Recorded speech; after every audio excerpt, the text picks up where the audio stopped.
March auto વેચાણના આંકડા જાહેર થયા છે. M&M, એક્સકોર્ટ, કુબોટા, ટાટા મોટર્સ જેવી વિવિધ કંપનીઓનું માર્ચ મહિનાનું પ્રદર્શન કેવું રહ્યું છે તેની માહિતી આપવા આપણી સાથે સહયોગી તૃપ્તિ કપૂરિયા જોડાયા છે. તૃપ્તિ, જણાવો કેવું રહ્યું છે ખાસ અત્યાર સુધીના ઓટો નંબરના આંકડા? Good afternoon Neeraj. આપણે જોઈ રહ્યા છીએ કે અત્યારે માર્ચ ઓટો સેક્ટર્સના નંબર્સ જે છે તે કંપનીઓના નંબર્સ આપણી સમક્ષ આવતા જોવા મળ્યા છે. સિલેક્ટેડ કંપનીઓના નંબર્સ આપણી સામે આવ્યા છે. શરૂઆત આપણે મહિન્દ્રાથી કરશું તો તેમનું જે કુલ વેચાણ જે છે તે લગભગ YoY ધોરણે 4% વધ્યું છે અને 68,413 યુનિટ પર પહોંચ્યું જોવા મળ્યું છે. ત્યાં જ SUVનું વેચાણ પણ લગભગ આપણને 13% વધતું જોવા મળ્યું છે.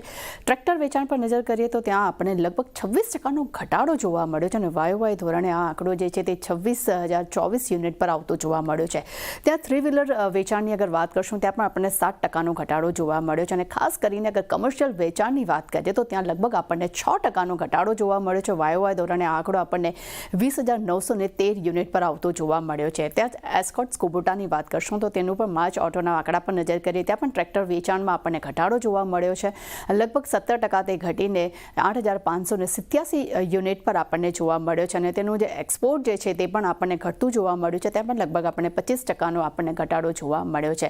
આઈસર મોટર્સના આંકડા પર નજર કરીએ તો તેનું જે કુલ રોયલ એનફિલ્ડનું વેચાણ જે છે તે લગભગ આપણને 5% વધતું જોવા મળ્યું છે અને 75,551 યુનિટ પર જોવા મળ્યું છે. ત્યાં ઇન્ટરનેશનલ બિઝનેસ RE યુનિટની અગર વેચાણની વાત કરશું તો ત્યાં લગભગ આપણને 23%નો ઘટાડો જોવા મળ્યો છે અને 9,507 યુનિટ પર આપણને આંકડો જે છે તે આવતો જોવા મળ્યો છે. ત્યાં ટાટા મોટર્સના નંબર્સ પર નજર કરીએ તો તેનું જે કુલ વેચાણ જે છે તે 2% YoY ધોરણે વધ્યું છે અને 90,822 યુનિટ પર જોવા મળ્યું છે.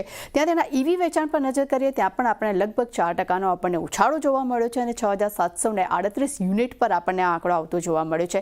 પરંતુ CV વેચાણમાં અહીંયા પણ આપણને એક દબાણ જોવા મળ્યું છે. ત્યાં 10%નો ઘટાડો જોવા મળ્યો છે અને 42,262 યુનિટ પર આપણને YoY ધોરણે તેમનું CV વેચાણ આપણને જોવા મળ્યું છે અને મારુતિ સુઝુકીના આંકડા પણ હાલમાં જ જસ્ટ આવ્યા છે અને ત્યાં પણ આપણને કુલ વેચાણ લગભગ આપણને ત્યાં પણ 10%નો આપણને ઉછાળો જોવા મળ્યો છે. પરંતુ ખાસ નીરજ અગર વાત કરીએ તો કમર્શિયલ વેચાણ જે છે તે ઇલેક્શનના દોરને કારણે કરીને અત્યારે આપણને કમર્શિયલ વેચાણમાં દરેક જગ્યા પર દરેક કંપનીઓના કમર્શિયલ વેચાણ આપણને ઘટતા જોવા મળ્યા છે.